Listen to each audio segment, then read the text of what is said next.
again. I missed you today. Today we are going to read 2 books, and one of them is called Harold and the Purple Crayon. I've never read this book, and it's a good book. I read it this morning.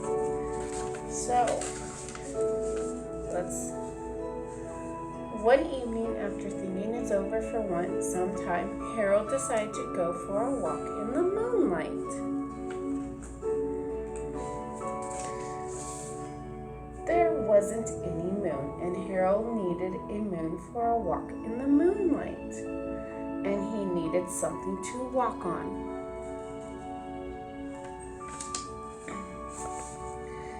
He made a long straight path so he wouldn't get lost, and he set off on his walk, taking his big purple crayon with him.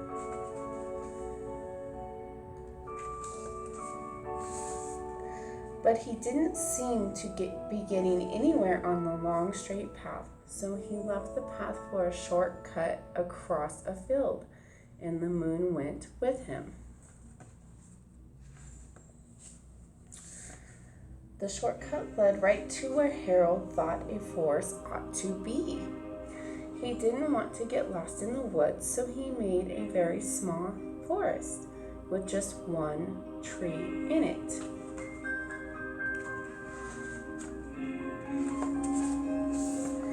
It turned out to be an apple tree. Ooh, apples. We all love apples. The apples would be very tasty, Harold thought, when they got red. Ooh, red apples. So he put a frightening dragon under the tree to guard the apples. Oh my goodness. It was a terribly frightening dragon. It even frightened Harold. He backed away. His hand holding the purple crayon shook. Suddenly, he realized what was happening, but by then, Harold was over his head in an ocean. Uh-oh. He came up thinking fast, and in no time, he was climbing aboard a trim little boat. He quickly set sail, and the moon sailed along with him. After he had sailed long enough, Harold made land without much trouble. He stepped ashore on the beach, wondering where he was. The sandy beach. Ooh, reminded Harold on picnics, and the thought of picnics made him hungry. So he laid out a nice simple picnic lunch. There was nothing but pie, but there were all 9 kinds of pie that Harold liked best. You think he's gonna eat those all? Let's find out. When Harold finished his picnic, there was quite a lot left. He hated to see so much delicious pie go to waste. So Harold left a very hungry moose and a deserving porcupine to finish it up. And off he went, flicking for a hill to climb to see where he was.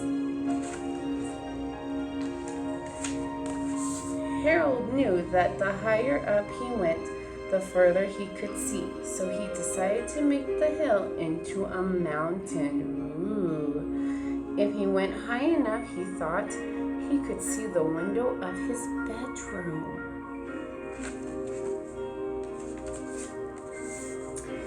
He was tired, and he felt he ought to be getting to bed. He hoped he could see his bedroom window from the top of the mountain. See?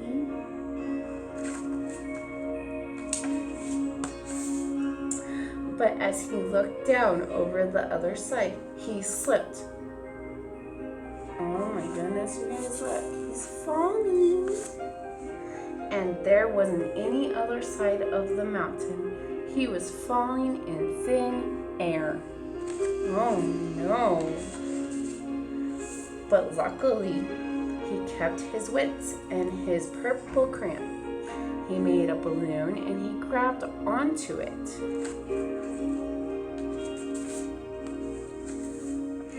And he made a basket under the balloon big enough to stand in. He had a fine view from the balloon, but he couldn't see his window. He couldn't even see a house.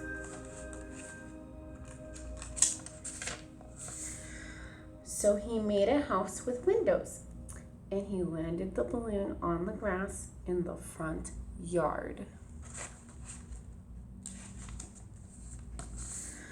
None of the windows was his window. He tried to think where his window ought to be. He made some more windows. Look how many windows he made. He made a big building full of windows. Wow. Look, you guys, look what he made. He made lots of buildings full of windows. He made a whole city full of windows. But none of the windows was his window. He couldn't think where it might be. Uh-oh. He decided to ask a policeman. The policeman pointed the way Harold was going anyway, but Harold thanked him. Aw, what a nice policeman. And he walked along with the moon, wishing he was in his room and in bed. Then suddenly, Harold remembered. What did he remember, you guys? What do you think? He remembered where his bedroom window was when there was a moon. It was always right around the moon. And then Harold made his bed. He got in it and he drew up the covers.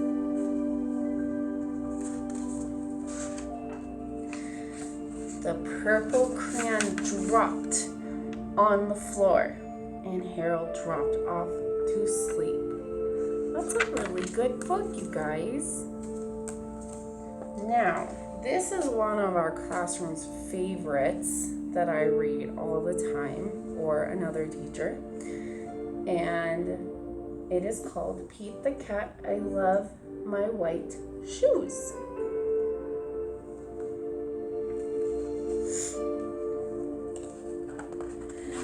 Here we go. Pete the cat was walking down the street in his brand new white shoes. Pete loved his white shoes so much he sang this song. And if you guys want to sing with me, you can sing with me. I love my white shoes. I love my white shoes. I love my white shoes. Oh no! Pete stepped in a large pile of, what is that? Strawberries. What color did it turn his shoes? What color? Red. Did Pete cry? Goodness, no. He kept walking along and singing his song. And he says, everything is cool. I love my red shoes. I love my red shoes. I love my red shoes.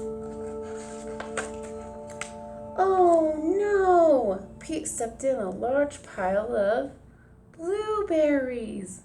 What color did it turn his shoes? What color?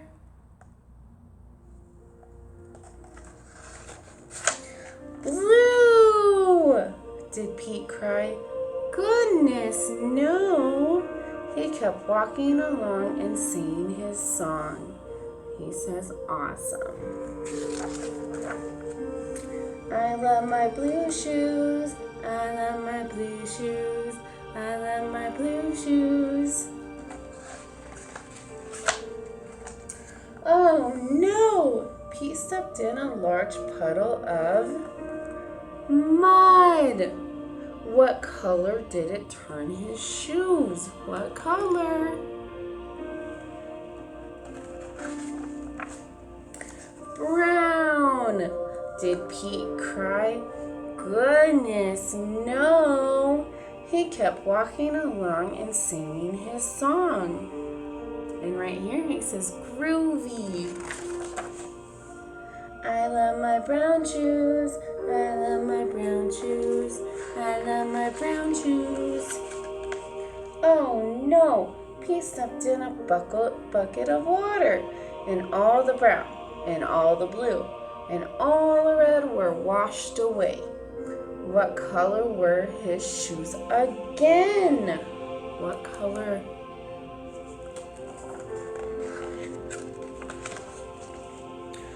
White! But now they were wet. Did Pete cry? Goodness, no. He kept walking along and singing his song. And he says right here, rock and roll. I love my wet shoes. I love my wet shoes. I love my wet shoes. And as he's walking down the sidewalk, it goes squeak, squeak, squeak. The moral of Pete's story is no matter what you step in, keep walking along and singing your song. Because it's all good. The end. I hope you guys enjoyed your books today. And I miss you, as always. And I'll see you later. Bye.